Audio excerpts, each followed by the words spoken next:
Carbon consume गरेको तात्पर्य के उसलाई केही सुगन्धहरू आउँछ र त्यो सुगन्ध उसले रातो भएर लिनको निम्ति त्यहाँ बस्छ।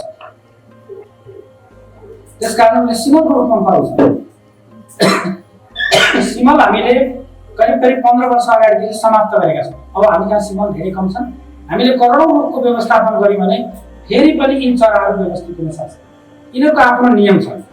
कुनै पनि चराहरू आफ्नो नियमभन्दा अरू मैले भने ती माइग्रेटेड भएर आएका चराहरू फेरि फर्किँदाखेरि अरू सँगै जानु पनि कोही जाँदैन, यहाँ कहीँ बस्छ भनेको आफ्नो गाउँ पनि छोड्दैन, तिमीले आफ्नो एरिया पनि छोड्दैन, घरमा बसेका भए त्यही घरमा बसिरहन्छ।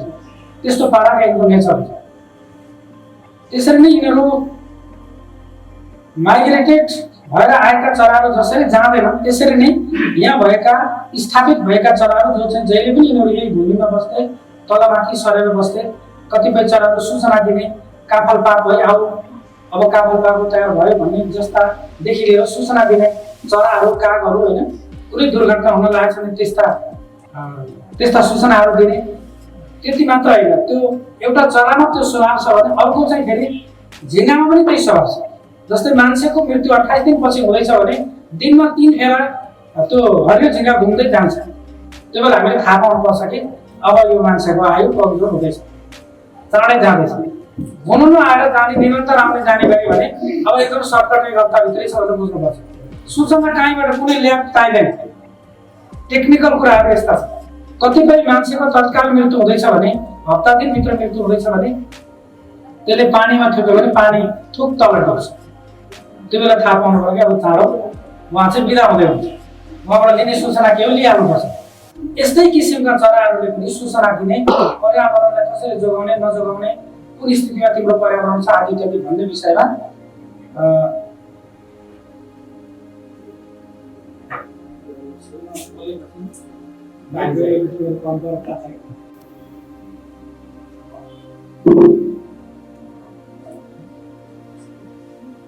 अनि समय अनुसार सिजन अनुसार मैले त यहाँ छोटो छोटो भन्दैछु। सिजन अनुसार जस्तै कराइको रुखले अब काँक्रा फस्नु भए हामी उत्तरतिर लाग्यौँ भनेर कराइको रुखले आवाजहरू दिने ती सारा चराहरू पर्यावरणको कारणबाट समाप्त हुँदै गए पनि पूर्ण समाप्त भइ नसकेको अवस्था छ। जस्तै कतिपय कीट पतङ्गहरूको सूचना त्यही किसिमको हुन्छ। अब मैले झिँगाले भने जस्तै त्यो डिटेलमा हामी पछि चाहिँ होला किराहरूले कसरी गर्छन्, एकदम स्वास्थ्य मान्छेलाई कसरी गर्छन्, अस्वस्थलाई कसरी गर्छन्, कस्ता सूचना दिन्छन्, सपना कस्ता हुन्छ, यो अनेक छन्। कोही पनि मान्छे कहीँ पनि इन्भाइरोमेन्टबाट बचेर म चाहिँ छुट्टै छु, मेरो चाहिँ सबै कुराले म पर्याप्त छु भन्न नसकिने स्थिति छ। हरेक सूचनाहरू त्यही किसिमका छन्। साइबेरियन चराहरूको विषयमा भयो होइन। अनि मयुरहरूले कुन बेला गर्ने, जस्तै एउटा भडागुडी ताल र नखरोडी तालको एउटा चरा आउँछ, त्यो साइबेरियाबाट आएको चरा ठिक मध्यरात भएपछि त्यो चाहिँ नाच्न थाल्छ। नाच्दाखेरि पुरै नाच्दा यस्तो पहेँलो आवाज, त्यसको पहेँलो प्वाखदेखि नै मध्यरातमा पनि त्यो चाहिँ परबाट हेर्दाखेरि कुनै बत्ती बलिरहेछ जस्तो पानीमा नाचिदिन्छ चरा। त्यस्तो किसिमका चराहरू हुन्छ। कतिपय चराहरू आएपछि सर्पहरू भाग्ने, कतिपय चराहरू सर्पसँगै मिलेर बस्दिने, अनेकन क्यारेक्टरका चराहरू हामी कहाँ छन्। त्यो भनेको पनि 886 प्रकारका चराहरू हामीसँग व्यवस्थित अहिले नेपाल सरकारले व्यवस्था मतलब यसमा अध्ययनमा राखिसकेको छ। यी चराहरूका हरेक क्यारेक्टरको बारेमा ठाउँअनुसारका क्यारेक्टरहरू यसमा छन्।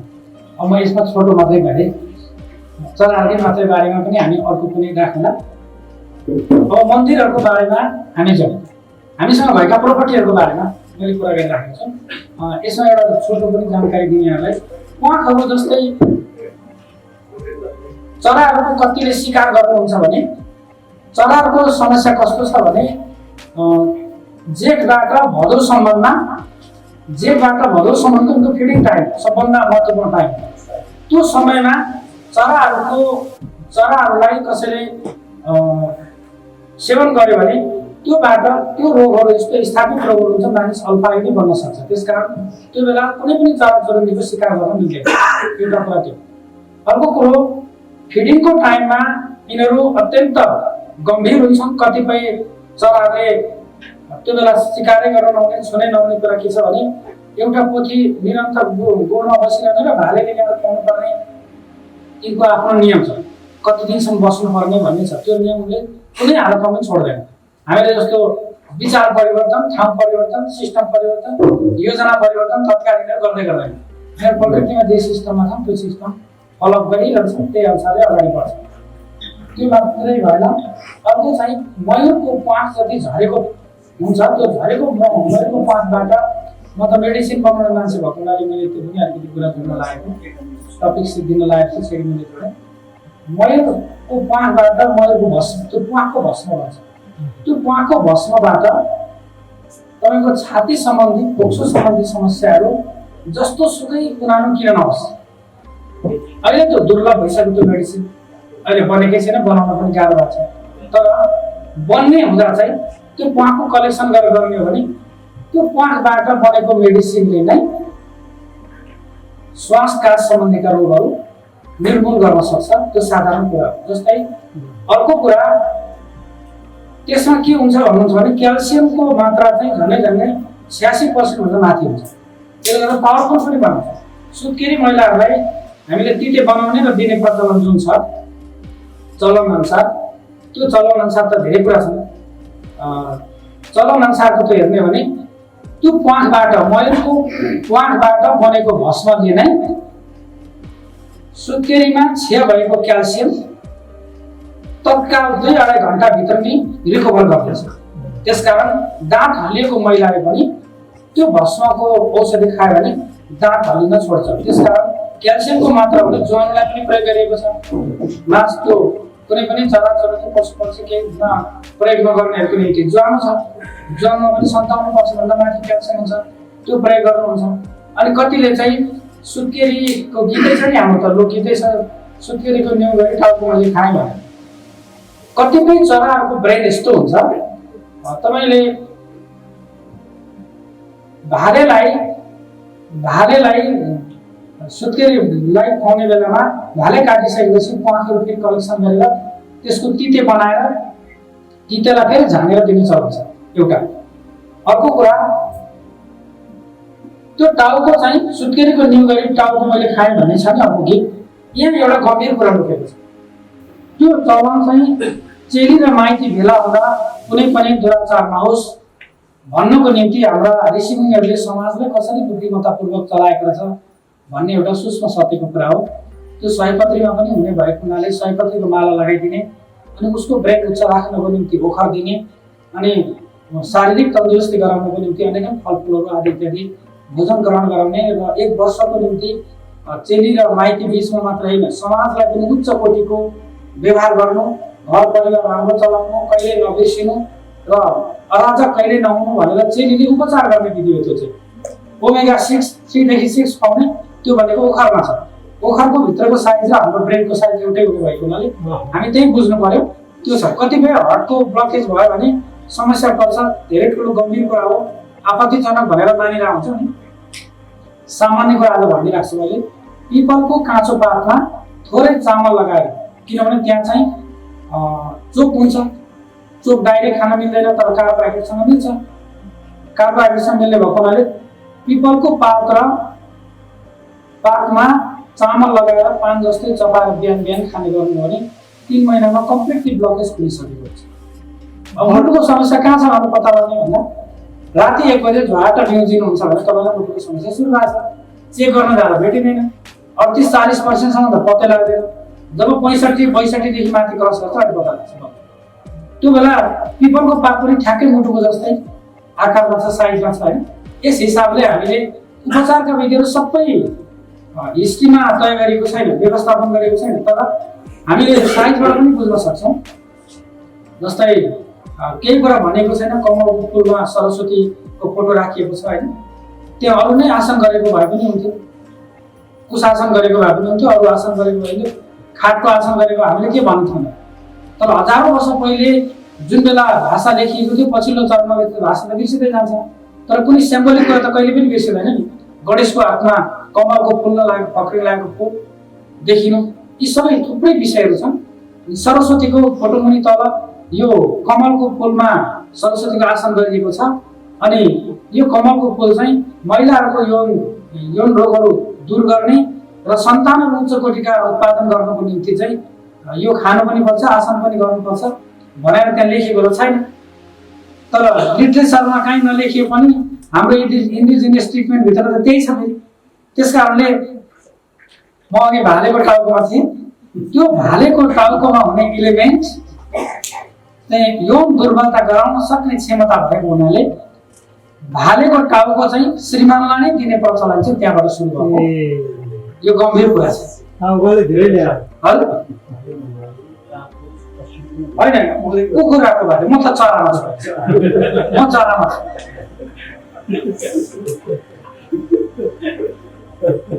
अब हामी मन्दिरहरूमा जाउँ। मन्दिरहरूको विषयमा कुरा गर्दा सबैभन्दा हाम्रो पूर्वीय दर्शनभित्र हनुमान शैली चाहिँ सबैभन्दा पवित्र शैली मानिन्छ। हनुमान शैली हनुमानको र रामको तुलना गर्ने भने अहिलेको डाटाबेसमा जाने हो भने 16,500 भन्दा बेसी राम मन्दिरहरू पृथ्वीमा छैन। तर हनुमानको 16 लाख भन्दा बेसी 16,86,000 लगभगको कुरा गरेको थियो अस्ट्रेलियन एकजना सरले। 16 लाख भन्दा माथि हनुमानका मन्दिरहरू छन्। तर राम चाहिँ ठुलो हो, राम त्यो बेलाको अध्यक्ष हो, यो त कलर्स मात्रै हो, त्यो बेलाको पियन हो भनेर त्यहाँ राखिएको छैन। त्यहाँ ज्ञानको हिसाबले विज्ञताको हिसाबले राखिएको छैन, त्यहाँ विश्वासको हिसाबले भवको हिसाबले योजनालाई भरपूर पुरा गर्ने हिसाबले मान्यता राखिएको छ। त्यसकारणले कुनै पनि कार्यक्रममा फलानुभन्दा म ठुलो हुनुपर्ने, फलानुभन्दा म माथिल्लो लेभलको भन्ने कुरो चाहिँ पूर्वीय दर्शनभित्र हुन्न। त्यहाँ चाहिँ विश्वास भर र श्रद्धातिर जान्छ। त्यस्तै हामीसँग भएका मन्दिरहरू अहिले 31वटा जिल्लामा व्यवस्थित गरिएको छ। अरू बाँकी 77 जिल्लाको बाँकी नै छन्। 31वटा जिल्लामा मात्रै अहिले हाम्रा मन्दिरहरू 920वटा व्यवस्था छ अहिलेसम्म। यो बढ्दो क्रममा छ। धेरै विषयमा एउटा विज्ञान ठाउँमा भन्ने गर्छु मैले, नराम्रो फालेर राम्रो योजना बनाउन नसकिने रहेछ। राम्रो गरेपछि नराम्रो आफै जान्छ। आफै त्यसको काम छ त्यसलाई कोट्याउने, चलाउने, त्यसलाई छुने, व्यवस्थापन गर्ने, यसो गर्नु भने त्यसको विषयमा जुलुस उठाउनु पर्ने केही पनि कारण छैन। हामी 920वटा अहिलेसम्म 31वटा जिल्लामा मन्दिर व्यवस्थापन भइसकेका छन्। गुम्बाहरूको डाटा आउन बाँकी छ। चर्चहरूको बारेमा म गइनँ। गुम्बाहरू पनि धेरै नै छन्, अहिले धेरै व्यवस्थापन गरिएका छन्। त्यसकारणले यो बढ्दो क्रममा छ। हामी 50कै उदाउँदो संसारमा छैनौँ, के अरे अस्ताउँदो संसारमा छैनौँ, उदाउँदो संसारमा छौँ। मन्दिरहरूको हिसाब हेर्ने भने जहाँ पनि एउटा समाजले एउटा धरोहर स्थापित गरेको छ, थोरै तिनले लगानी गरेको छ। सानातिना योजनाबाट 2-4 जनाको मिटिङबाट पनि सानातिना मन्दिरहरू बाटाबाटै व्यवस्थापन गरिएको छ। यद्यपि त्यो सार्वजनिक ठाउँमा गर्नुपर्छ। म चाहिँ ट्रिटमेन्टको हिसाबले बोलिरहेको छु। सार्वजनिक ठाउँमा किनभने हामी कुनै पनि व्यक्तिको मृत्यु भयो भने मृत्यु अगाडि शङ्ख बजाइँदैन, त्यो घरमा पूजाआजा गरिँदैन, तनाव हुन्छ। तनाव व्यवस्थापनको निम्ति फेरि शङ्ख चाहिन्छ।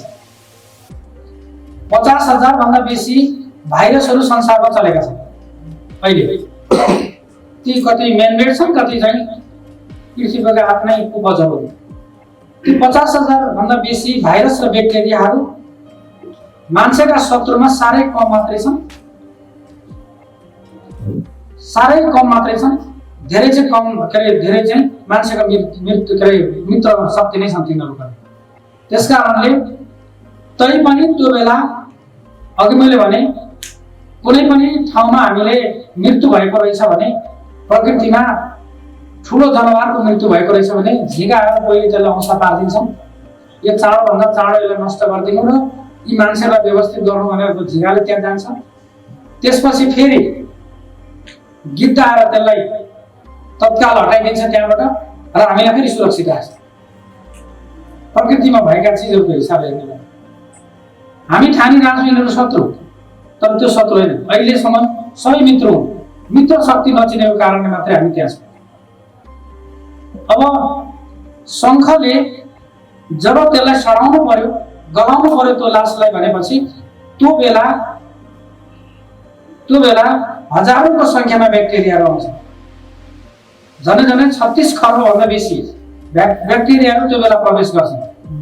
त्यो बेला प्रवेश गरेको बेला त्यो लास तत्काल सर्ने अनि बोकेर जाने मान्छेलाई पनि गाह्रो पर्ने, त्यहाँ ठाउँसम्म पुग्दा बोक्ने मान्छे पनि बिरामी पर्ने र मानसिक असन्तुलन हुने र त्यसो भएको क्षमता ह्रास हुने भएको हुनाले त्यस्तो हुन नपाओस्, ब्याक्टेरिया तत्काल बाटामै नष्ट गर्दैछौँ र त्यहाँ गएर त बरु जलाउला भन्ने हिसाबले शङ्ख फुक्ने चलन पूर्वीय दर्शनभित्र छ, जुन शङ्खको कारणबाट नै फेरि ब्याक्टेरियाहरू समाप्त हुन्छन्, मर्छन् र त्यो जो लास बोकिराखेको मान्छेलाई कुनै पनि असर गर्दैन।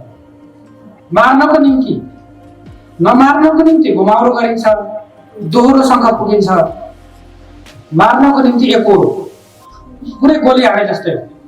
त्यसकारणले मन्दिर छेउमा भएको मान्छे हाम्रो छ नि 50 वर्षभन्दा यतै घरबार व्यवहार सबै कुरा सम्हाल्नु, त्यसपछि मन्दिर आदि इत्यादि ध्यान सबै कुरा साधनातिर लाग्नु भन्ने जुन कुरा छ त्यो सामान्य कुरा छैन।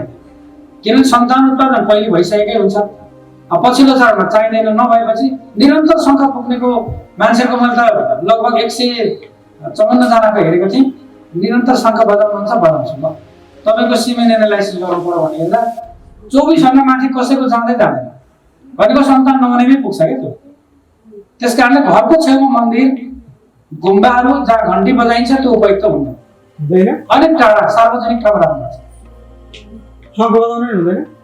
शङ्ख बजाउनु कहिले कहिले हुन्छ, निरन्तर उमेरको हिसाबले अरू बालबच्चाहरू भएको ठाउँमा चाहिँ निरन्तर शङ्ख बजाउनु राम्रो हो। यो अझ विज्ञानको कुरा अझै धेरै छ। मैले यहाँ त छोटो गइरहेको छु। घरमा पूजा गर्दाखेरि बजाउनु हुँदैन, सिम्पल साधारण घन्टी। निरन्तर शङ्ख भनेको चाहिँ तपाईँको साँझको बेला गर्नुभयो भने कम्तीमा पनि 22-25 फिट टाढा हुनुपर्छ। दोहोरो शङ्ख फुक्दा पनि 25 फिट भन्दा माथि नै हुनुपर्छ, त्योभन्दा नजिक राम्रो हो। त्यो बच्चालाई असर गर्छ। निरन्तर बाबुले शङ्ख बजाउने अनि छोरो साथै हुने भने त्यो छोराको सन्तान हुँदैन, किनभने सिमेन एनालाइसिस गर्ने भने तल 0मा पुगिरहेको छ। त्यस्तो हुन्छ क्या, यो ठुलो कुरा छ। त्यसकारणले हामीले त्यो ब्याक्टेरियालाई नष्ट गर्नको निम्ति शङ्ख बजाउने बजाएर जाने चलन छ। हामी सब यात्रा गरेको बेला, तर अरू बेला त त्यस्तो हुँदैन। पूजाआजामा त सबै मान्छेमा कुनैमा पनि त्यस्तो भाइरसहरू ब्याक्टेरियाहरू आएको छ भने पनि यहाँ चाहिँ गोलमाल गरेर डाङडुङ पार्दैन, तर कसैलाई क्षति नपुगोस् भनेर फेरि दोहोरो शङ्ख फुकिन्छ त्यहाँ। यो शङ्खको धेरै ठुलो महत्त्व छ, मन्दिरहरूको यस्तै महत्त्व छ। यस्ता कुराहरू हरेक ठाउँ चौतारामा अथवा अलिकति सार्वजनिक जग्गामा मात्र यसलाई व्यवस्थापन गर्नुपर्छ। घरको नजिक मन्दिर छ भने त्यो घरमा शान्ति व्यवस्थापन हुन सक्दैन, सानातिना कलाहरू चलिरहन्छ। त्यसकारण यो सामान्य कुरा मात्रै मैले भने, यसमा अझै डिटेलमा जान चाहिँ बाँकी पनि छ। यहाँहरूलाई मैले मन्दिरहरू नेपालमा 14,000 चर्च भए भनेर हामी आत्तिनु पर्दैन। फेरि मन्दिरको सङ्ख्या निरन्तर बढ्दो क्रममा छ। हामी राम्रो कामको लागि अगाडि बढ्दैछौँ, गुम्बाहरू बढिराखेकै छन्। यसले गर्दा फेरि हामी यो चाहिँ सनातन हिन्दू अधिराज्य जसको कारणबाट संसारलाई आज बत्तीको रूपमा संसारले हेर्ने दृष्टिकोण नेपालप्रति नै हरेक हिसाबले रहेको छ, त्यसमा हामी फेरि पनि स्थापित हुन सक्छौँ। हामी अहिले कुनै पनि ढङ्गले निराशा हुनुपर्ने केही पनि छैन। अर्को कुरा पानीमा जान्छु म थोरै। पानी यस्तो चिज हो, हामीले पानी कहिले कहिले बढी खायौँ भने हामीलाई पानी हुलुक आउँछ। त्यो पानी हुलुक खायो भने त्यस्तो बेलामा ज्वानो अलिकति खायो भने त्यो पानी तत्काल पानीले के भन्छ भने ज्वानोदय आएछ अब अहिले त बस्नै हुँदैन भनेर तुरुन्तै बस्नु थालिहाल्छ। हुलुकै हुँदैन तुरुन्तै। यो प्र्याक्टिकल गर्नुभयो पनि हुन्छ यस्ता कुरा त। अनि यो पानी खाएँ तर यो पानी गल्ती पर्यो भन्ने थाहा पाउनुभयो भने त्यस्तो बेलामा काँचो प्याज चपाउने बित्तिकै त्यो पानीमा भएका ब्याक्टेरियाहरू त्यसले नै नष्ट गर्छ। नराम्रो कुरा हो। अब यो पानी खान लायक छ कि छैन भन्ने कुरा चाहिँ तपाईँहरूले पत्ता लगाउनु पर्यो भने यस्तो गिलासमा पानी राख्नु होला, अनि त्यो पानीमा अमलाको धुलो राखिदिनुहोस्, अनि त्यो पानीमा आइरन म्याक्सिमम छ, अन्य किसिमका ब्याक्टेरियाहरू अनेक गतिविधि छ, त्यो पानी खान लायक छैन भने त्यो पानी कालो भइहाल्छ। त्यो खान लायक छ भने यस्तै सेतो हुन्छ। सिम्पल अमला हो। ल्याब टेस्टको कुरा गरेको। अर्को कुरा पानी समुद्र शास्त्र र पानी शास्त्रको विषयमा आयुर्वेदमा धेरै ठुलो ज्ञान छ। विशाल छ। मैले त यहाँहरूलाई अहिले छोटो छोटो सामान्य कुरा मात्रै जानकारी गराइरहेको छु। एउटा मान्छेले पानी खाँदा आफ्नो वेटमा 10 ले भाग गर्ने, 10 ले भाग गरिसकेपछि कति आउँछ त्यसमा 2 घटाउने, 2 अलरेडी हामीसँग हुन्छ। प्लाज्माहरू सबै रगतमा भएको रगतको हिसाबले त्यो मिल्छ 2 लिटर। अनि जति रहन्छ त्यति चाहिँ 24 घण्टामा खाने। त्यसमा मही पनि पर्छ, जुसहरू पनि पर्छ, सुप खानुभयो भने त्यो पनि पर्छ, फलफुलको रसहरू पर्छ, अब काँक्रो खानुभयो भने त्यो पनि पर्छ, त्यसैभित्र पर्छ। पानी अत्यधिक खानुपर्छ भन्ने छैन, तर पानी त्यही रेसियोमा मिलाएर खाने हो। अनि अर्को कुरा चाहिँ पानीको एउटा श्लोकै छ, बागबाट ऋषिले लेख्नु भएको 7000 श्लोक लेख्नु भएको एउटा श्लोक छ। यो पानी चाहिँ अजुनै भेषजम वाली जेणे वाली बलपदम भोजनै चामृत वाली भोजनान्त विषपदम। भोजनको बीचमा पानी खानु, थोरै गुड्की मात्रै खानु चाहिँ अमृत बराबर हो। भोजन अगाडि र भोजन पछि चाहिँ पानी नखानु भनेको छ। किनभने धेरैले पानी खाएको कारणले मान्छे एजिङ हुने कि बुढो देखिन तुरुन्तै। खानासँग पानी जो खान्छ त्यो मान्छे धेरै छिटो बुढो हुन्छ, धेरै छिटो उसको इन्जाइमहरू समाप्त हुन्छन्। त्यसकारणले धेरै ठुलो सङ्कट त्यहाँ आउँछ। त्यसकारणले पानीको विषयमा हामी यसरी एकदम सोच्नुपर्छ। अर्को कुरा, संसारमा पानीका टावर छानिएका, अघोषित रूपमा छानिएको पानीका टावर जम्मा 14वटा मात्रै हो। 14वटा पानीका टावरमा लगभग अहिलेको 7 अर्ब जनसङ्ख्याले खाने पानी 14वटा मात्रै पानीको मुहान छन्। त्यसमध्ये 6वटा पानीको मुहान नेपालमा छ। 6वटा पानीको मुहान नेपालमा भएको हुनाले pH 7 देखि pH 11 सम्म त्यो पानीमा भएको हुनाले त्यो पानी सर्वसम्मत पानी मानिएको हुनाले अहिले धेरै ती पानीका टावरहरू दर्ता भइसकेका छन्। ती पानीका टावरको कारण, पानी लानुपर्ने कारणले गर्दाखेरि हामीमाथि धर्म परिवर्तन, संस्कार परिवर्तन, पोलिटिकल परिवर्तन, अनेकन किसिमले गतिविधि गरेर परिवर्तन गराएको कारणहरू पानी पनि एउटा हो। जस्तै यहाँहरूले सुन्नुभएकै छ 1967 मा इजरायल अनि त्यस पछाडि त्योभन्दा नजिकैको सिरिया, इजरायल र सिरियाको बीचमा लडाईँ भयो। 1967 मा 3 लाख सिरियाको झन्डै 3,50,000 मान्छे मरे। त्यो बेला नै इजरायलले 3.5 लाख हेक्टर जमिन कब्जा गर्यो। त्यो 4 वर्ष अगाडि त्यहाँ यो चाहिँ सिरियाको जग्गा हो भनिरहेथे। गर्दा गर्दै इजरायलले चाहिँ मन्त्री परिषदको मिटिङ त्यहाँ राखेको, त्यसको आपत्तिजनक ढङ्गले सिरियाले विरोध गर्यो। अमेरिकाले गर्छ त उसले जितेको भन्नु, युद्धमा भाग नलिनु पर्थ्यो, लिएपछि जितेपछि उसकै हुन्छ भन्थ्यो अमेरिकाले। त्यस्तो तनाव भनेको कानुनभन्दा माथि बल्नै छ संसारमा जहाँ पनि। एउटा सानो पानीको धारोको निम्ति जोर्डन, सिरिया र इजरायल यतिको लडाईँ 3 वर्ष लडाईँ चल्यो। त्यत्र 3 लाख 3.5 लाख मान्छे मरे, तर सानो पानीको धारोको निम्ति। नेपालमा यत्रो 6-6वटा पानीको टावर छन्, यहाँ द्वन्द नहुने भन्ने सम्भवै छैन। एक। दोस्रो कुरा, सर्वोत्कृष्ट पृथ्वीको सर्वोत्कृष्ट पानी अरुण नदीको मानिन्छ। अरुण नदी पृथ्वीमा सबैभन्दा माथिबाट बगेको छ, सबैभन्दा माथिबाट। त्यसकारणले हामीले अरुणमा कुनै पनि विकासे परियोजना ल्याउनु हुँदैन थियो। हाम्रो ठुलो गल्ती भयो। संसारमा सबभन्दा उच्च ठाउँबाट बग्ने नदी एक मात्र हो, अरुण नदी। अरुण नदीलाई पृथ्वीका सबै मान्छेलाई हेर्न आऊ, हामी कहाँ कति उच्च ठाउँबाट नदी बग्छ भनेर देखाउनु पर्थ्यो। त्यहाँ शिवधारो छ, त्यो शिवधाराको अचम्मको प्रकृति देखाउनु पर्थ्यो हामीले। त्यहाँबाट पैसा लिनु पर्थ्यो हामीले। त्यहाँ बिजुली बत्ती निकाल्ने नाटक गर्नु हुँदैन थियो। त्यहाँ त 36 केजीसम्मका भ्यागुता पाउँछ त्यो एरियामा, 18 केजीसम्मका भगटा छन्। त्यो कुरा हामीले देखाउनु पर्थ्यो। चराहरूमा झनै 352 प्रजातिका चरा त्यही अरुण भ्यालीमा बस्छन्, त्यो बारेमा हामीले देखाउनु पर्थ्यो। यो सबै कुरा हामी चुकेका छौँ।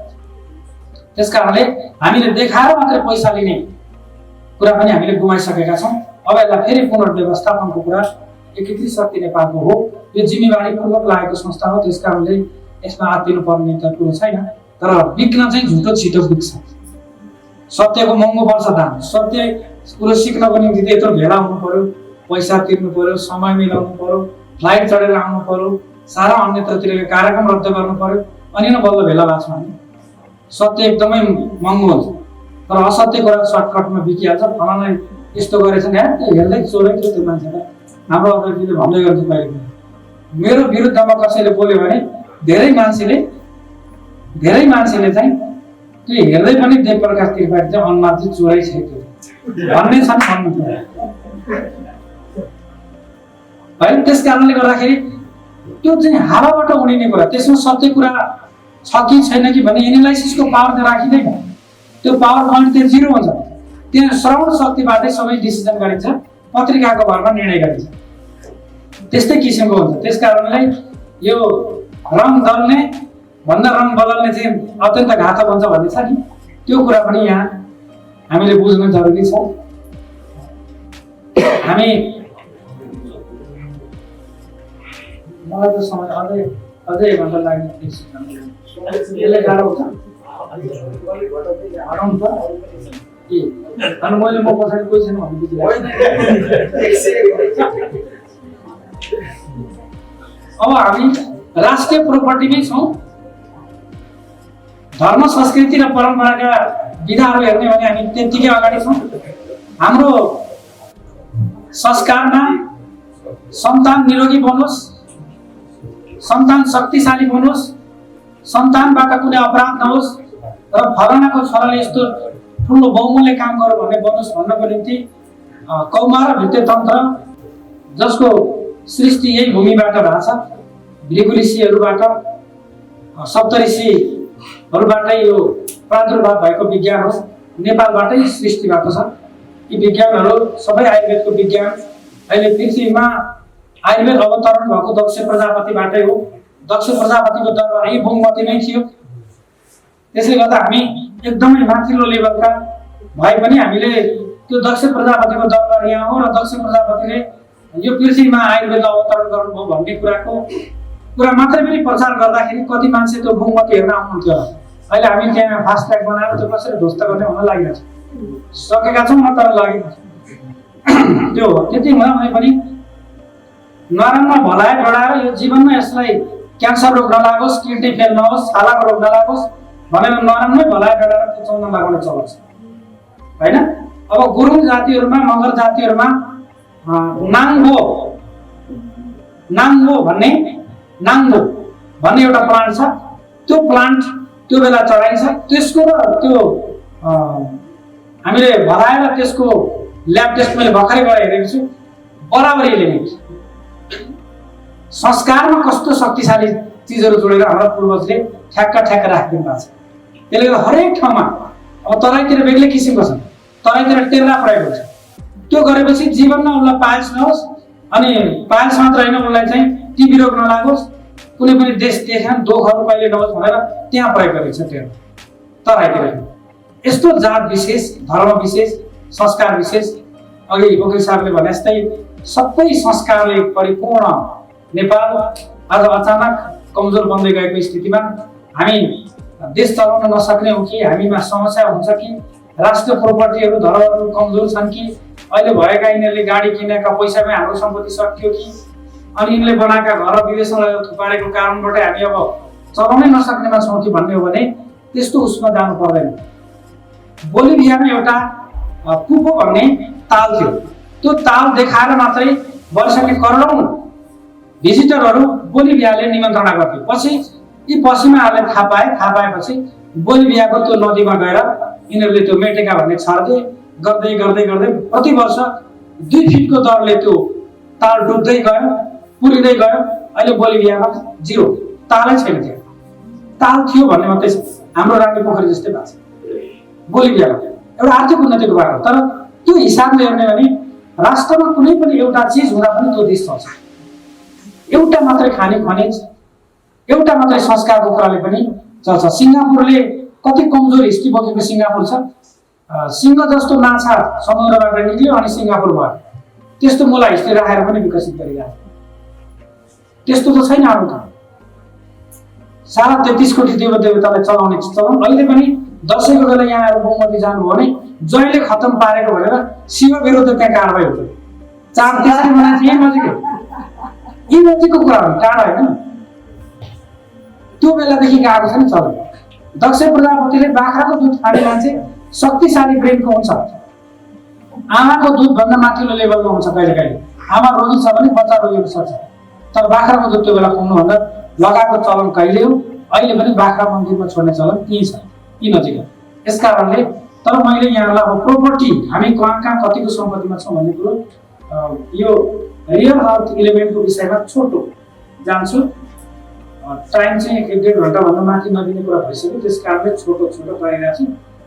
अब 1 नम्बरमा रुबी नेपालमा पाउँछ, रुबीको पहाड छ र अहिले विभिन्न सूचना अनुसार के हो होइन, विभिन्न अनुसार गणेश हिमाल चाहिँ रुबीको खानी मानिए पनि धादिङ जिल्ला चाहिँ 1 नम्बरमा आउँछ है, धादिङ। अब सेफायर भन्ने अर्को छ, कुनै एउटा भए देश चल्छ, मैले यहाँलाई 25 वटा जति दिन्छु होला। सेफायर भन्ने अर्को छ, अनि एक्युमेरिन भन्ने अर्को छ।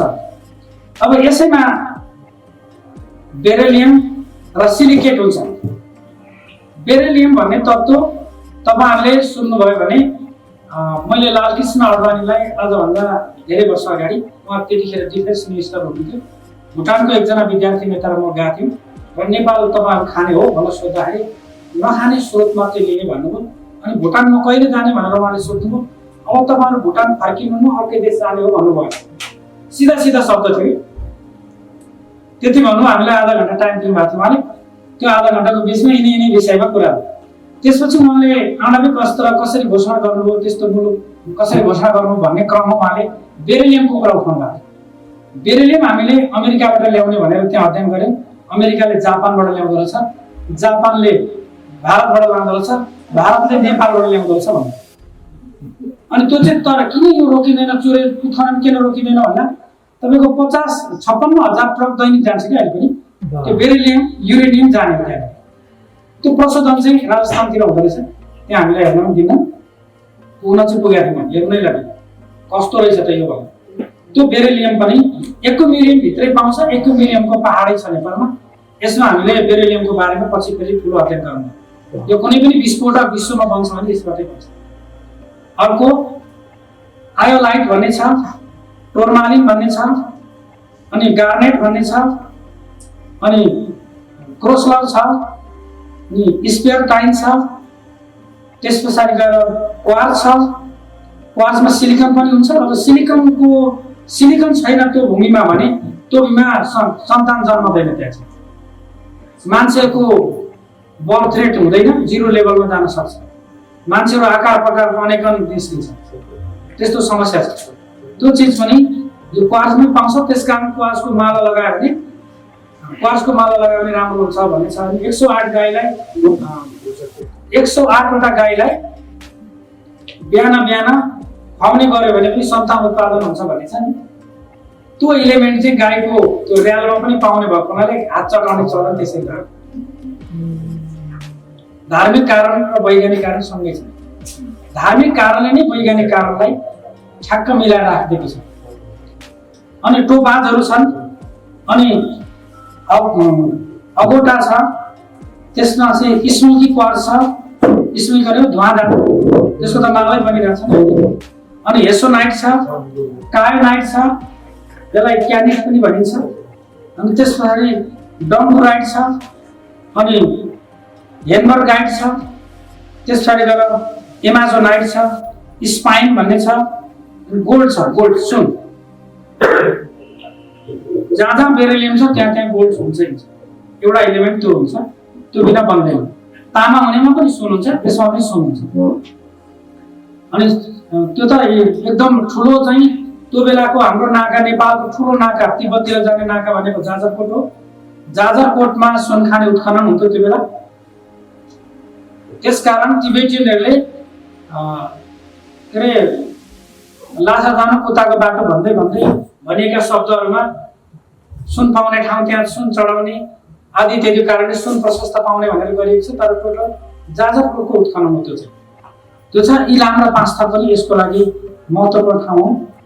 अर्को चाहिँ चाँदी छ। चाँदी चाहिँ भर्खरै भेटियो। चाँदी नेपालमा कम छ, तर राप्ती नदीमा छ, हामीलाई पुग्ने छ। हामीलाई अब 2-4 करोड हुन्छ होला जम्मा त्यतिलाई पुग्छ। अनि तामा छ। तामाको खानी त 13.5 किलोमिटर त दार्जुलामा मात्रै छ, जहाँ कि तामाको तपाईँको केही गर्नु पर्दैन। तामाको भाँडामा पानी राखेर अनि शालिग्राम अलिकति सुन र चाँदी राखेर पानी खानुभयो भने पनि त्यो पानी 1.5 महिनादेखि 3 महिना राख्नुभयो भने त्यही पानीले तपाईँको पेटको क्यान्सर, तपाईँमा भएको थाइराइड हटाइदिन्छ। त्यति कुराले गर्दा तामाको भाँडामा के पानी राख्ने, तामाको भाँडोमा पानी राख्ने भनेको के भने तामामा ओलिगोडेनेमिक भन्ने इलिमेन्ट हुन्छ। त्यो इलिमेन्ट भएको कारणबाट तामामा नै पानी राख्ने। अहिले हामी प्लास्टिकको भाँडामा खाइरहेका छौँ नि, डाइअक्सिन त्यहाँबाट हुने भएको हुनाले त्यस कारणले हाम्रो मुटुको ब्लकेज हुने, अनि छिटो छिटो मोटापाहरू बढ्दै जाने, मेमोरी लस हुने, मानसिक रोगी हुने, ट्युमरहरू हुने, प्रोस्टेट क्यान्सरहरू एकदमै डेभलप भएर जाने, पेटको क्यान्सर हुने, अनि किडनी फेल हुने, सुगर एकदम चाँडो लाग्ने भनेको प्लास्टिकको भाँडामा निरन्तर पानी खाने मान्छेलाई यो समस्या आउँछ। त्यस कारणले बिहान उठ्दा उठ्दै चाहिँ दिउँसो सम्भव भएन भने पनि बिहान उठ्दा उठ्दै चाहिँ तामाको भाँडामा पानी राख्ने। पहिलो पानी चाहिँ सुन चाँदी पनि मिसाउने थिएन, किनभने हाम्रो आमाहरूले मकै छर्ने बेलामा सुन चाँदी त्यो मकैमा आफ्नै सुन पानी छर्केर लगेर छरिन्थ्यो नि त। त्यो कुरा हामीले ख्याल गर्नुपर्छ कि त्यहाँ ठुलो मेडिसिनको कुरा छ।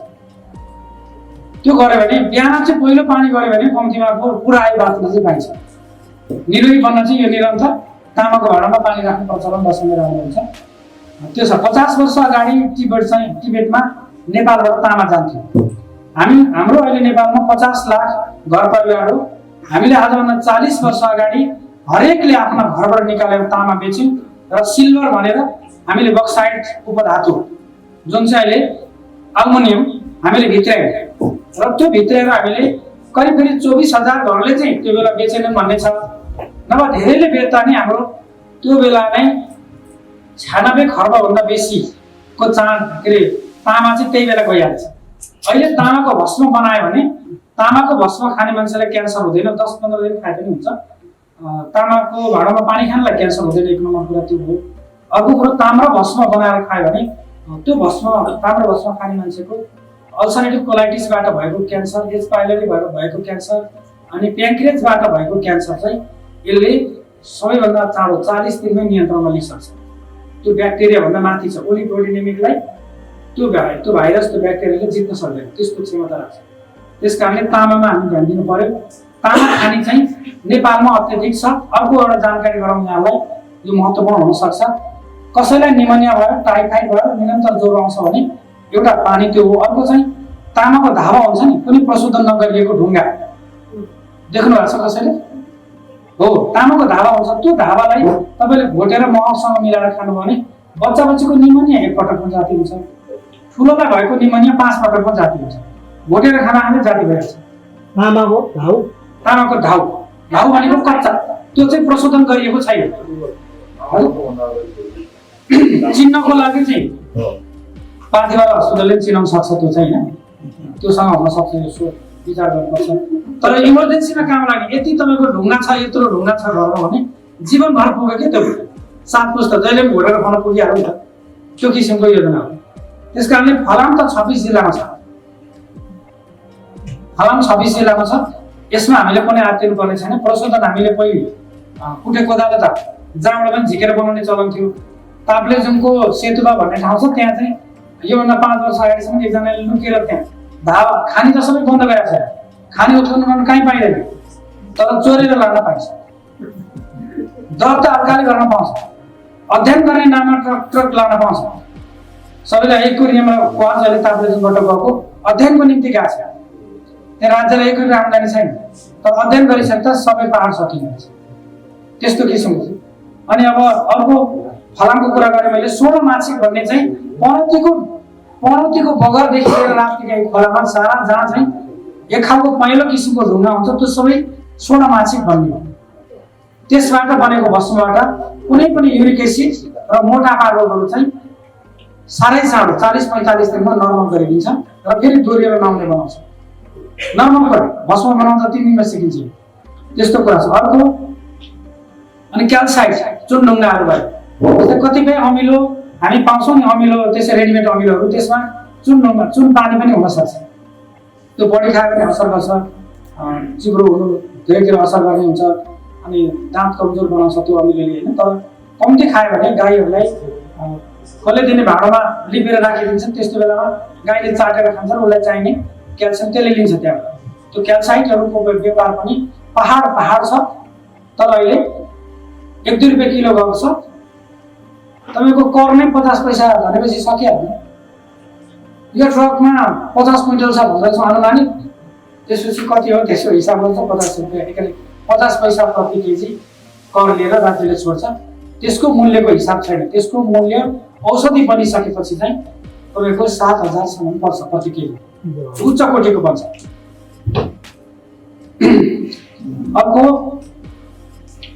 अर्को नयाँ भर्खर पत्ता लाग्न बाँकी छ, पत्ता अझ धेरै यसको अध्ययन भइरहेको छ, तर अत्यन्त गम्भीर कुरा पनि मैले गरिरहेको छु यहाँ। यसमा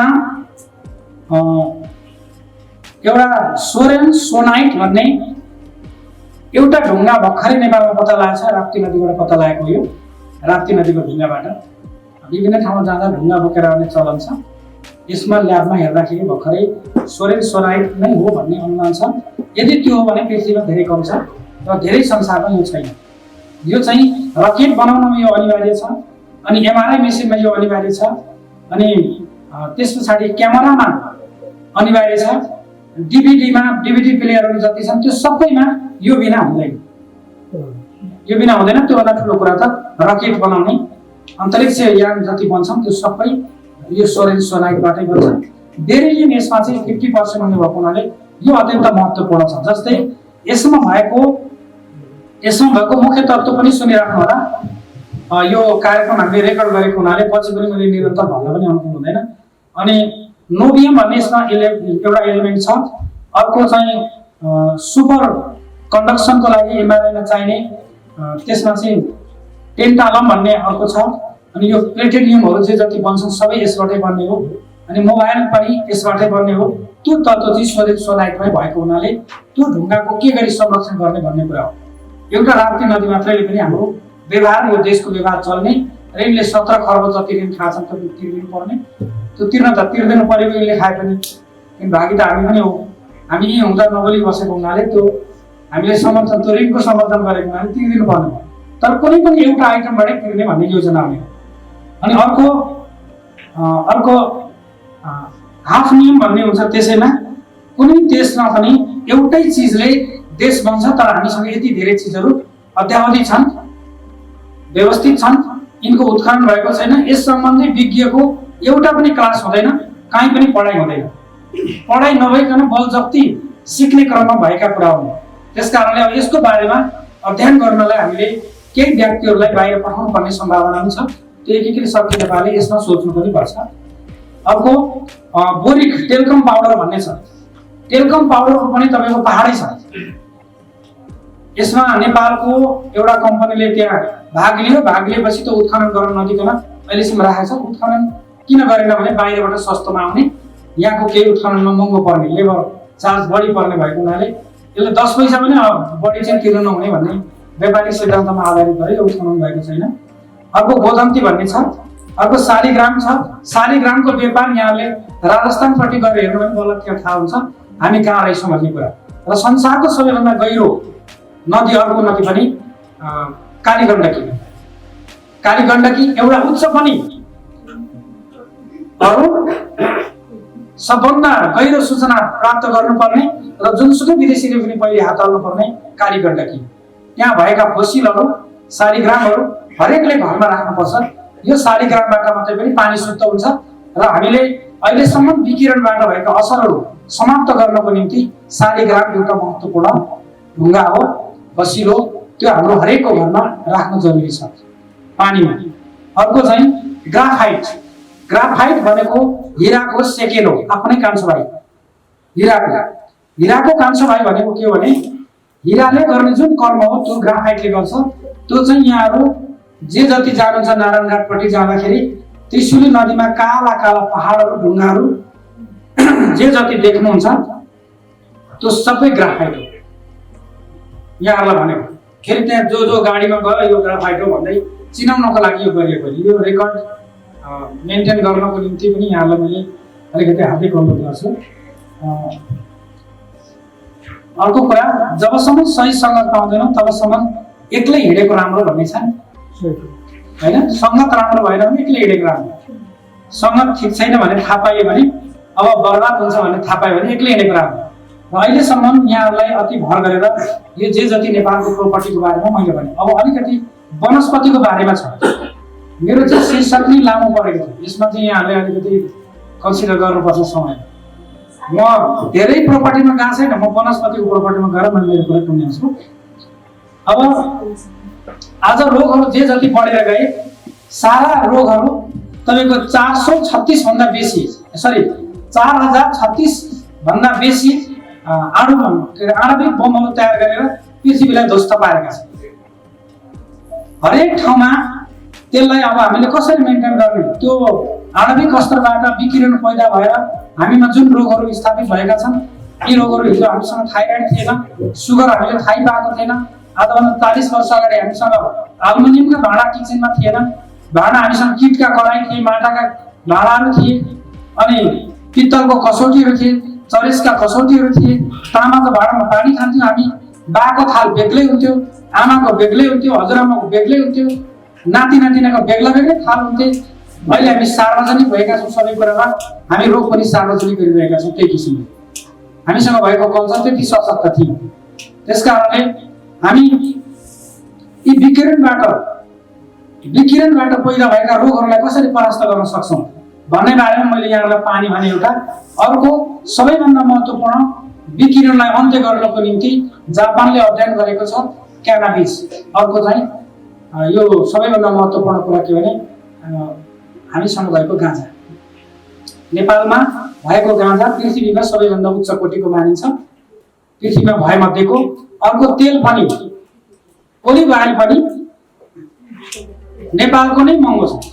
नेपालमा करिब 370 किसिमका ओलिभका रुखहरू छन्। कुनै खरानी भनेर चिनिन्छ, कुनै गाडे भनेर चिनिन्छ, कुनै के भनेर चिनिन्छ, हैन, अनेक नामबाट चिनिन्छ। तर ती ओलिभ ऑयल हो। हामी लिजिन्डो र पेन्डालिनो मात्रै दुईटा ओलिभ ऑयलका रुख हुन् भनेर हामीले चिन्न मिल्दैन। यी दुईटा मात्रै यत्रो धेरै 300-400 किसिमका ओलिभ ऑयलका रुखहरू नेपालमा हुँदा हामी पोखरी तेल किनेर खाँदैछौँ। त्यो पनि पेट्रोलियम पदार्थबाट व्यवस्थित गरिएको तेललाई हामीले तोरीको तेल र सूर्यमुखी तेल भनेर खाँदैछौँ। त्यसकारणले यो पेट्रोलियम प्रोडक्टबाट हाम्रो शरीर झन् साह्रो छिटो क्षति हुने भएको हुनाले यसमा हामी बडो छिटो सोच पुर्याउनु पर्छ। एउटा अर्को भ्यासलिनहरू हामी लगाउँछौँ, त्यो पनि पेट्रोलियम पदार्थ, पेट्रोलियम जेल लगाउनु तिनीहरू पनि, त्यसबाट पनि हामी क्यान्सर निम्तान्छौँ। आँखाको समस्या तत्काल आउँछ, अनुहारमा लगाउनेहरूको, पेटमा लगाउनेहरूको पेटको क्यान्सर सुरु हुन्छ, अनि हातखुट्टामा लगाउनेहरूको पनि त्यही किसिमका नसाहरूमा समस्या आउँदै जान्छ र हामी हिँडुलमा हातखुट्टा दुख्ने क्रममा हाम्रो तीव्रता पनि यसरी नै बढेको छ। त्यसकारणले यसमा पनि हामी गम्भीर हुनुपर्छ। र क्यानाबिस एउटाले मात्रै पनि तपाईँको विकिरणबाट भएका समस्याहरूलाई दूर गर्न सक्ने रहेछ। त्यसकारणले अहिले यिनीहरूले 1945 मा हिरोसिमा र नागासाकीमा अगस्त 6 र 9 तारिक बम्बार्डिङ जुन गरे, त्यसमा करिब 2,40,000 मान्छेको हताहत भयो दुई ठाउँ गरेर। त्यो बेलादेखि अहिलेसम्म त्यो त नर्मल थियो। अल्बर्ट आइन्स्टाइनले राष्ट्रपतिले लेखेको चिठीको भरमा गरिएको घोषणा हो। अल्बर्ट आइन्स्टाइनले राष्ट्रपति डी रुजवेल्ट त्यो बेला हुनुहुन्थ्यो। त्यो बेला के लेखेको रहेछ भने यो विध्वंसकारी हतियार बन्यो, यसले पृथ्वीलाई उज्यालो पनि पार्न सक्छ, ध्वंस गर्न चाहेमा धेरै ठुलो क्षति पनि पुर्याउन सक्छ, यो दुवै ठाउँमा यो प्रयोग हुन सक्छ भनेर लेखेको चिठीको भरमा 1939 को चिठीको भरमा 6 वर्षपछि 1945 मा अगस्त 6 र 9 तारिकमा त्यत्रो धेरै मान्छेको हताहत गरे। तर अहिले त हाइड्रोजन बम छन्। अहिले त एक ठाउँ केही भयो भने तपाईले यी नजिकै भोपाल गएर हेर्नु हो भने थुप्रै बच्चाहरू, कसैको आँपको फल जस्तो टाउको छ, कसैका हातखुट्टा तीनटा छन्, कसैको पेट चुच्चो ढुङ्गा जस्तो छ। यी नजिकै त्यो भोपालमा भएको विकिरणको कारणबाट, त्यो बेला चुहावट भएको कारणबाट अहिले पनि त्यहाँ ठुलो असर छ। वरिपरिको सारा बस्ती अहिले पनि क्यान्सरमा छ। भोपाल त कति टाढा हो, भारतको यही नजिकको स्टेट हो नि। त्यसकारणले विकिरणबाट भएका क्षतिलाई नेपालले मात्रै सम्बोधन गर्न सक्ने 130 वटा मेडिसिनल प्लान्ट मध्ये 130 वटा मेडिसिनल प्लान्ट मध्ये एउटा मेडिसिनल प्लान्ट क्यानाबिस हो। अर्को एक पतिया भन्ने छ, अर्को क्यानाबिस भनेको गाँजा। गाँजा, गाँजामा पनि 11 किसिमका एलिमेन्टहरू निस्किन्छ। त्यो 11 किसिमका मध्ये एउटा चाहिँ मात्रै नै निस्किन्छ, अरू उपचारका लागि निस्किन्छ। त्यसो छ। त्यो अहिले जापानिजहरूले त्यसको खेती त्यो बम्बार्डिङ भएको एरियामा गरिरहेका छन् र यो 10 वर्षको खेतीमा चाहिँ उनीहरूको जमिन अब केही वर्षपछि अन्नमय हुन सक्छ भन्ने उहाँको अनुमान भएको हुनाले हामीले के कुरा बुझ्नु पर्यो भने विकिरणलाई अन्त्य गर्ने लोकल गाई र क्यानाबिस एउटा महत्त्वपूर्ण हो भन्ने बुझ्नु पर्यो।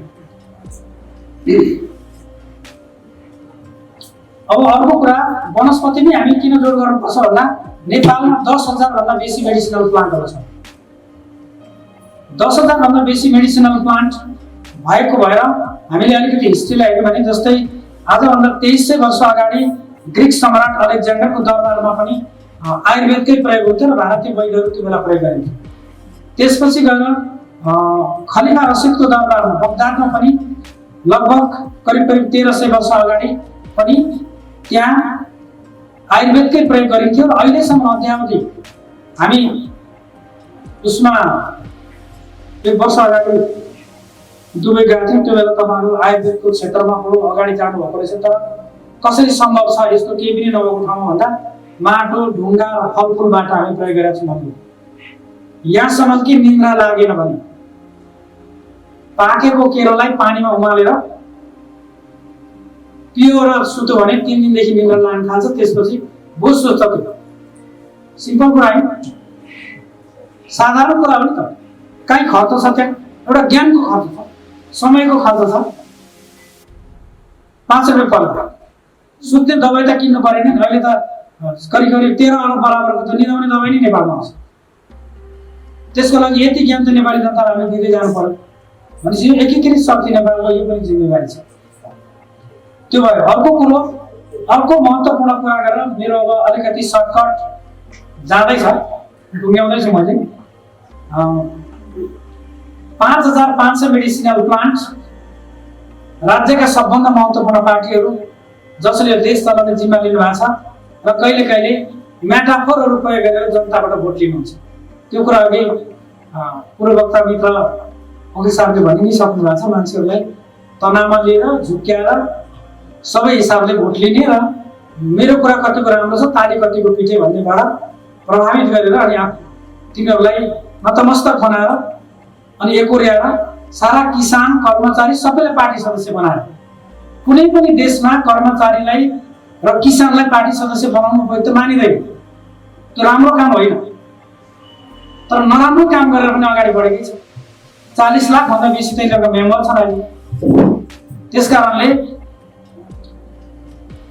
त्यसभित्र रहेर गरेका उनीहरूलाई उद्योग होइन, ज्ञान होइन, पार्टी सदस्य बनाउने कसरी, सबभन्दा धेरै मेम्बर मेरा यति छन् भनेर दम्ब कसरी दिने र जे पाए त्यही कसरी गर्ने भन्ने क्रममा उहाँहरूले चाहिँ अहिले भएका लोकप्रिय सरकारहरू हुन चाहिँ जङ्गबहादुर राणाका पालादेखि वृक्षरोपण सुरु भयो, राजा वीरेन्द्रका पालामा टुङ्ग्यो र यो टुङ्गिएको कुरालाई जुम्लामा गएर हाम्रो वरिष्ठ उपाध्यक्षज्यूले ओखर रोपेर प्रारम्भ फेरि गर्नुभएको छ।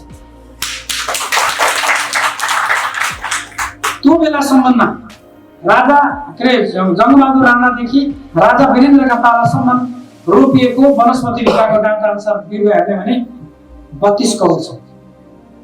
तर रोपेर छोडिदिने।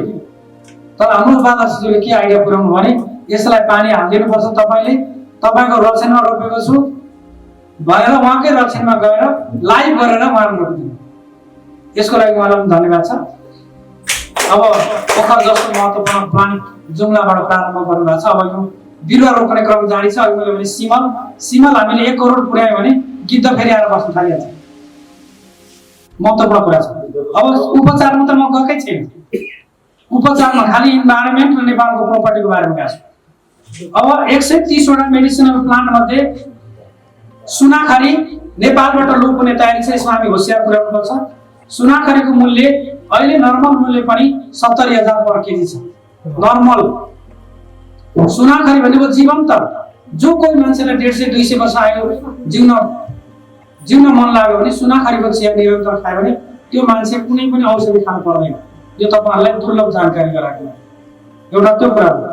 अर्को कुरो ग्याल्जो भन्ने छ, पृथ्वीका कुनै पृथ्वी हैन 9 ग्रहमा नभएको तर नेपालमा मात्र भएको।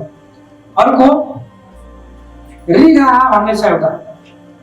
रिगाहा भन्ने यस्तो प्लान्ट छ, हामी सल्लाह गर्दै जाउँला, हाम्रो यो पहिलो भेट हो, सल्लाह गर्दै जाउँला, एकीकृत शक्तिमा हामी सामेल छौँ।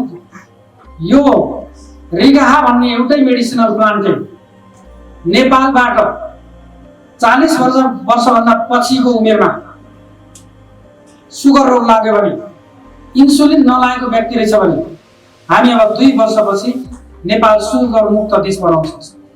2 वर्षमा। यसमा भनेको एउटा मात्रै प्रतिबद्धता, फ्लोरेन्स नाइटिङ्गेलले भनेको छ नि, काम योजनाबाट होइन सङ्कल्पबाट थाल्नुपर्छ। त्यो सङ्कल्प गर्यो भने हामीले जान्नु पर्दैन, हामीले 10,000 वैद्य तयार गर्ने, ती वैद्यहरूलाई जानकारी दिने र नेपाल सुगर मुक्त देश। अब हामी सन् 2030 मा जाँदा नेपालले के लिएर जान्छ भने नेपाल आयुर्वेदको क्षेत्रमा र इन्डिजिनियस ट्रिटमेन्टको क्षेत्रमा, इन्डिजिनियस कल्चरको क्षेत्रमा नेपाल अग्रस्थानमा छ भनेर हामी जान सक्छौँ। अब हामी हरेकले अन्नको विकल्प खोज्नु पर्ने भएको छ। जस्तै धेरैले अन्न भात मात्रै, बिहानदेखि बेलुकासम्म भात मात्रै भनेर 28 सालको शिक्षाले जुन हामीलाई समस्या पार्यो, यो शिक्षाबाट हामी बाहिरिनुपर्छ। ऋषिमुनिहरूले पानी मात्रै खाएर बस्नु भएको छ, कहाँबाट आएको पानी त्यति थाहा पाउनु पर्यो, पानी कुन त्यो चिन्नु पर्यो। कुनै पनि चिन्दिन भने अब तामाको भाँडामा सुन चाँदी दर्शन ढुङ्गा शालिग्राम राखेर निरन्तर खाए पनि हुन्छ, त्यो चाहिन्छ भन्ने पनि छैन। तर त्योभन्दा विकल्प हामीले अन्नभन्दा विकल्प फलफुलहरू के हुन सक्छन्, अनि फलफुलका पातहरू के हुन सक्छन्। जस्तै दैलामा हामी दुबो राख्छौँ, कुनै पनि मान्छे बाहिरबाट विस्मित भएर रिसाएर घरभित्र पस्यो भने त्यो रिसाएको मान्छेले घरमा क्षति पुर्याउन सक्छ भनेर चोर पनि त्यहाँबाट पस्यो भने भित्र बस्दै यस्ता कहाँ चोर्नु होला, त्यो त्यतिकै छ। त्यस्तो मानसिक रूपमा सन्तुलित बनाउने एउटै मेडिसिनल प्लान्ट दुबो। दुबो दैलामै राख्ने चलन छ, कुनै धार्मिक कुरा मात्रै छैन। दुबोमै मात्र इथाल, प्याक्टोज, cellulose, crude fibre, crude nitrogen जस्ता तत्त्व हुन्छ। त्यहीबाट पनि हामी खायौँ भने निरन्तर दुबोको जुस खाएर तपाईँ 10 दिन हेर्नुहोस्, तपाईँको वेट कहाँ जान्छ, तपाईँ अझ सलसलाउँदो राम्रो देखिनुहुन्छ। के समस्या हो? सिम्पल कुरा मैले भने। अब कन्दमुलहरू हामीसँग त्यत्तिकै धेरै छन्, त्यो कन्दमुलको पक्षमा पनि हामी जानुपर्ने छ। त्यसकारणले अब मैले 130 वटा मेडिसिनल प्लान्ट मध्ये एउटा प्लान्ट भन्छु, मोबिल प्लान्ट, नाच्ने बिरुवा, जुन पाठेघरको समस्याबाट आज हामीलाई पश्चिमाहरूले नीलोकोन व्हाइट, जन्म जन्मान्तरको निम्ति सुखी परिवार आदि इत्यादिको नाटक गरेर जुन समाप्तिको तयारी गरेको छ, यसलाई परास्त गर्नको निम्ति यो प्लान्ट सबभन्दा अग्रस्थानमा छ। यसको पात मात्रै हामीले 8-10 दिन खायो भने पाठेघर प्रोल्याप्स भएको अनि बल्की युटेरस भएको सेतो पानी जाने जस्ता रोगहरू पनि समाप्त पार्छ। त्यति मात्र होइन, अर्को हामीले क्रिसमस ट्री भन्छौँ नि, हामी क्रिसमस ट्री भनेको चिन्छौँ हामीले, नेपालको कुल हो भनेर चिन्छौँ। क्रिसमस ट्री भनेको देवदारू। देवदारू पृथ्वीको दुर्लभ प्लान्ट हो। देवदारू नेपालमा अहिले पनि 7 करोड जति देवदारू छन् भन्ने अनुमान छ। 26 जिल्लामा यो व्यवस्थित छ देवदारू। यसलाई हुर्काउन केही बढाउन समय लाग्छ। अहिले हुर्किसकेकाबाट मात्रै पनि करिब 35 खर्ब जति आम्दानी गर्न सकिने रहेछ। डाटाबेसमा गफमा चाहिँ 35 खर्ब चाहिँ हुर्किन बाँकी रहेको। 35 खर्ब भनेको चाहिँ के को लागि भन्दा कुनै पनि वस्तु यो जे राखिन्छ त्यसको सुगन्धले यो कोठाभरि हो। तर देवदारूको एउटा खाटलाई हामी नर्मल नेपालीले किन्नु पर्दा 2.5 लाख जति पर्छ।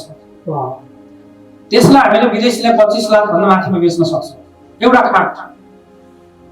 त्यो खाटको गुण के हुन्छ भन्ने बारेमा लिटरेचर तयार गर्ने हो र क्रिसमस ट्रीबाट तयार गरेको भन्ने कुरा अर्को देखाउने भनेपछि यिनलाई दोहोरो पैसा असुली नगरिकन हाम्रो ऋण चुक्ता हुने दोहोरो फिर्ता नहुने चान्सै छैन। त्यसकारणले देवदारू नेपालमा मात्र पाइने त्यो एउटा महत्त्वपूर्ण प्लान्ट हो। अर्को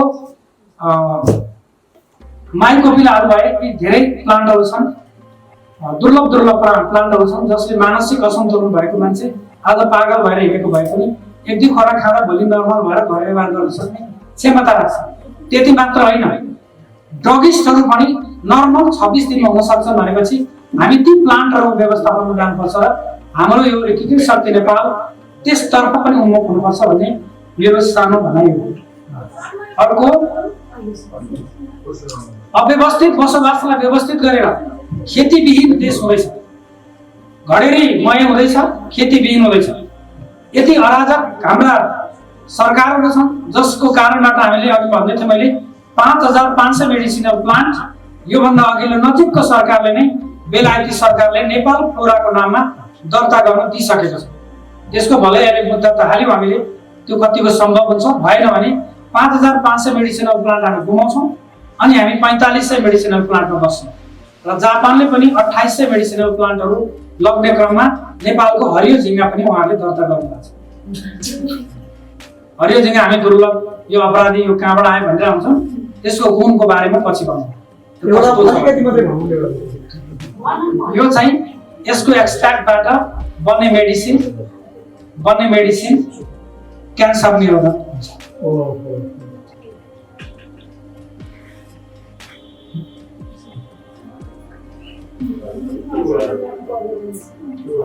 पाल्नु पर्ला हरियो झिङ्गा हामी तपाउँछौँ दुश्मन भनेर पाल्नु पर्ला।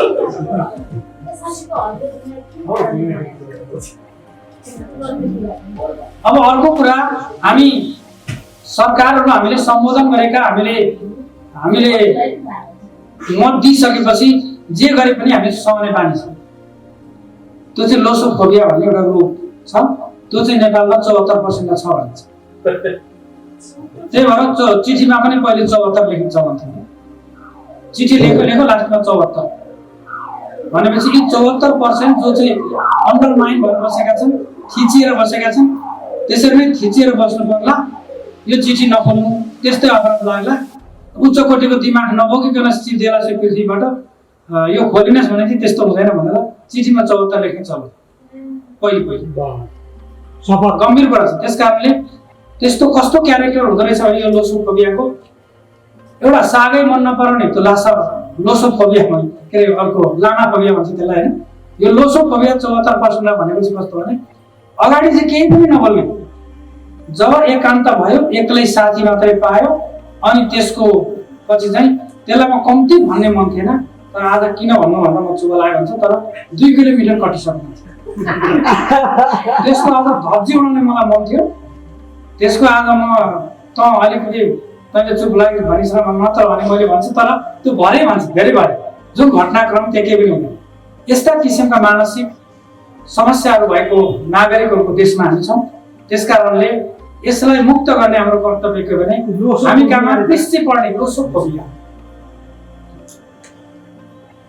हाइड्रोफोबिया, लानाफोबिया भने लानाफोबिया भनेको साग मन नपराउने, सुखा चिज मात्रै मन पराउँदै जाने। अहिलेको बच्चामा लानाफोबिया छ, यिनीहरू कम्प्लिटली अल्पाएका छन्। अहिलेको बच्चाहरू यिनीहरू साग मन पराउँदैन। लोसोफोबियाको त्यो समस्या हो, अगाडि केही नबोल्ने, पछाडि विरोध मजाले गर्ने, हाँचमा आए टायर बाल्न पनि तयार, एक्लै बोल्नु परेपछि कामिहाल्ने, त्यसलाई लोसोफोबिया भन्छ। त्यस कारणले यी रोग र व्यथा र समस्याबाट नेपाललाई मुक्त गर्नको निम्ति नेपालमा एउटै प्लान छ, त्यसको नाम पृष्ठ पर्णी। त्यसले यो रोगलाई मुक्त गर्न सक्छ। यो रोग मुक्त गर्ने एउटै प्लान पृष्ठ पर्णी, नेपाली नाम हो त्यो चाहिँ पृष्ठ पर्णी। अर्को सालपर्णी पनि भनिन्छ, तर अब पृष्ठ पर्णी बढी चिनिन्छ। यो चाहिँ मुभिङ प्लान्ट पनि हो, नाच्छ पनि, नमस्ते गर्छ, बिहान 4 बजे उठेर नमस्ते गर्छ, विभिन्न ढङ्गले चल्छ, फेरि बेलुका 5 बजेपछि ट्याक्कै नमस्ते गरेर चुप लाग्छ। नाच्ने बिरुवा पनि भनिन्छ। यो यस्तो महत्त्वपूर्ण प्लान्ट छ, त्यो देखाएर पनि यिनीहरूलाई हामीले हामीसँग भएको क्षतिलाई बिहोर्न सक्ने क्षमता नेपालले राख्नुपर्छ भन्दै मेरो छोटो भनाइ अन्त्य गर्छु।